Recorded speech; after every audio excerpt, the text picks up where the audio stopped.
हलाल जे .com आहे आणि त्याद्वारे जो काही मायनॉरिटीजमध्ये एक विशिष्ट प्रकारचा मेसेज पसरवला जात आहे की ज्या काही आपल्याला वस्तू लागतील, मटण लागेल, जे काही लागेल ते हलाल .comच्या द्वारेच मायनॉरिटीजनी घ्यावे, या गोष्टीला विरोध म्हणून हा मल्हार .com किंवा झटका मटण याचा विषय आलेला आहे।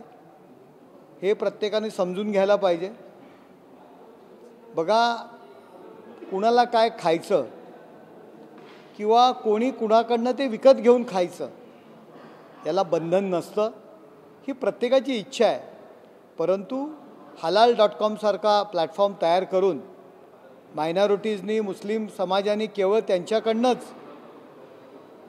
चिकन मटण काय असेल किंवा मसाला जरी लागला किंवा एखादी वस्तू लागली तरी त्यांच्याकडनंच घ्यावी, अशा पद्धतीने जे पसरवलं जातं आहे त्याला पर्याय म्हणून जो झटका मटण असेल किंवा मल्हार .com जो असेल हा विषय निघालेला आहे।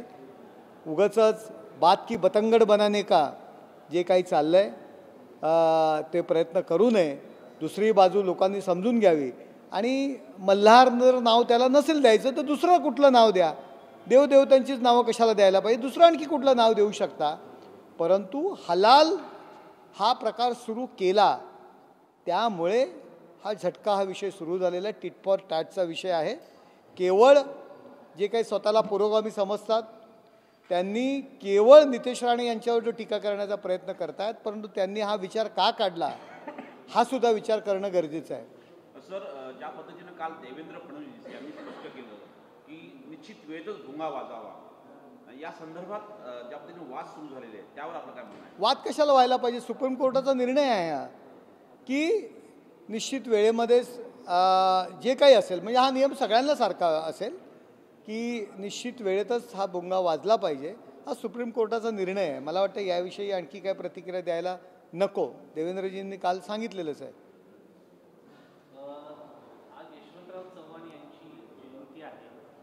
साताऱ्याचे सुपुत्र शिंदे साहेब देखील साताऱ्याचे सुपुत्र आहेत। यशवंतराव चव्हाण यांनी महाराष्ट्राला एक वेगळं विजन दिलं, मात्र अलीकडच्या काळात या विजनच्या पलीकडे जाऊन राजकीय पक्षाचेच गुंड पाहायला मिळत आहे। या निमित्ताने तुमच्या पक्षाच्या वतीने काही संकल्प म्हणून तुम्ही सांगा? बघा, राजकीय पक्षांनी वेळीच अशा लोकांना दूर ठेवलं पाहिजे।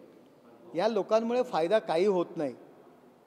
गर्दी जमवणं आणि ह्या काही गोष्टी असतात त्यावरती ह्या लोकांवरती डिपेंड राहणं मला तरी योग्य वाटत नाही। मी आयुष्यामध्ये आत्तापर्यंत राजकारण केलं, अशा गुंड प्रवृत्तीच्या लोकांना कधीच सांभाळलं नाही किंवा भपका जो दाखवला जातो लोकांना हा भपका आवडत नाही, हे राजकीय नेत्यांनी लक्षात ठेवलं पाहिजे। आणि हीच लोक भविष्यात आपल्याला अडचणीत आणतात। आपण त्यांच्या काही गोष्टी दुर्लक्ष करतो, परंतु हीच लोक आपल्याला अडचणीत आणतात, हे प्रत्येक राजकीय नेत्यांनी लक्षात ठेवलं पाहिजे। राज्यात महायुतीचं सरकार आहे आणि महायुती सरकारमधील एक मंत्री आहेत नितेश राणे, ते म्हणतात की शिवाजी महाराजांच्या सैन्यामध्ये एकही मुस्लिम नव्हता। त्यांचं इतिहासाचं ज्ञान कमी आहे का, असं तुम्हाला वाटतं का? नितेश राणे आणि त्यांनी केलेलं वक्तव्य याविषयी जर आपण त्यांनाच जो काही त्यांना जो इतिहास कोणी शिकवला असेल किंवा इतिहास जो माहिती असेल त्याची माहिती आपण त्यांच्याकडनं घ्यावी असं मला वाटतं। अजित पवार त्यांना हे सांगते, त्यांचे कान टोचले हे सांगून की अशा वक्तव्यामुळे कायदा सुव्यवस्था हे कुठे ना कुठे अडचणमध्ये येणार आणि त्याचं मंत्र्यांनी लक्ष ठेवलं। मला असं वाटतं की आपण महायुतीमध्ये आहोत, त्यामुळे आपण केलेली वक्तव्य ही सांभाळून करणं गरजेचं आहे, जेणेकरून नेत्यांना आपल्याला ज्या काही गोष्टी सांगाव्याशा वाटतात सगळीकडनं, ज्या पद्धतीत नितेश राणे बोलत असेल त्या पद्धतीमध्ये इतरही काही लोक बोलतात, मी नाव घेत नाही। प्रत्येक नेत्यांनी प्रत्येकावरती कंट्रोल आणणं गरजेचं आहे। आदित्य ठाकरे यांनी तानाजी सावंत यांच्यावरती टीका करताना 35 कोटीच्या 100 शिववाहिनीला बॉम्ब पडलेला आहे ते सांगताना ते म्हटले की ॲम्ब्युलन्स खेकड्याने खाल्ल्या असतील। आपण बघा, मुरबाडमध्ये जा, मुरबाडमध्ये आणि मुरबाडमध्ये सुद्धा अशा बऱ्याचशा ॲम्ब्युलन्स धुळखात पडल्यात।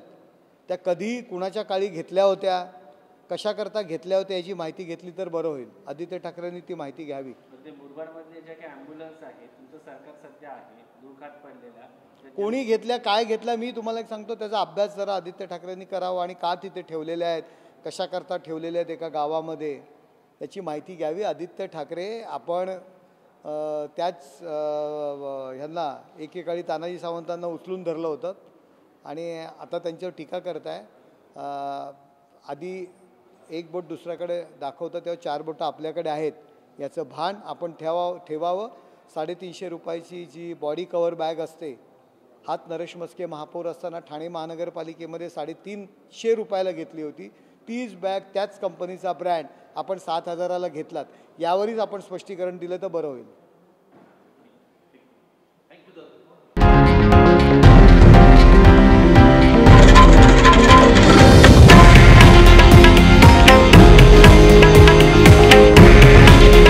हे आहे देशातील नंबर 1 न्यूज नेटवर्क आणि आपण पाहत आहात TV9 मराठी.